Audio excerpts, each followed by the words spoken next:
A wave of City Hall corruption cases across the country expose America's pay-to-play problem. RT's Brigitte Santos joins me to talk about how politicians sell out taxpayers for personal gain. No surprise there, Brigitte. We've seen it's an age-old story, but it seems to be getting worse. You're based in Los Angeles, where city officials have been charged with federal crimes. What can you tell me about what's going on out there? Well, LA City Councilman Jose Huizar has been charged with one count of conspiring to violate the Racketeer Influenced and Corrupt Organizations Act, better known as RICO, for allegedly selling the city to several real estate developers, including the wealthy head of a Chinese company seeking to build a 77-story skyscraper downtown. In exchange for approving or stalling large building projects, Huizar reportedly received more than $1.5 million in bribes and perks, including campaign contributions, lavish dinners, and stacks of casino chips. The city councilman has represented the 14th district, covering East Los Angeles and downtown LA, since 2005 and has chaired the Planning and Land Use Management Committee, which he was forced to step down from in the wake of this investigation. If convicted, Huizar faces up to 20 years in federal prison. You know, to me, this has a broader involvement than just this one case. For example, when you had the Russians start spending money in the UK, they started spreading money everywhere around the UK, and you started seeing these types of corruption cases evolve. You're now seeing studies where the Mexican cartel is starting to spread out money through parts of California. And, you know, if you take a look at what's happened in Mexico with their influence with that money, look, these are politicians that get sucked into that more and more. We're going to see it. This is a good example.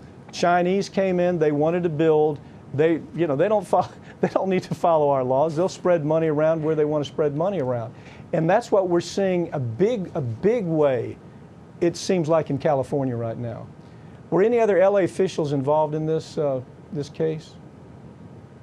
Yeah, while Councilman Huizar is accused by the FBI of being the mastermind behind the scheme, at least 4 other people have agreed to plead guilty in connection with the case, including former LA City Councilman Mitchell Englander, who stepped down from the city's governing body during the investigation.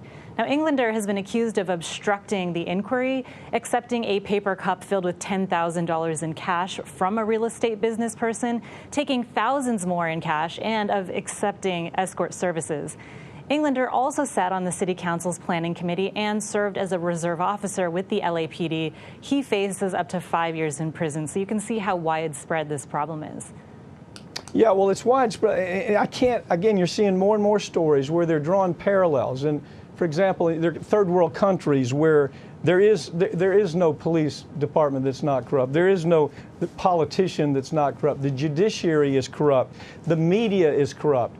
That's what money does when it starts being spread around in a big way. That's what's getting ready to happen to you in California with some of the cartel money being spread around.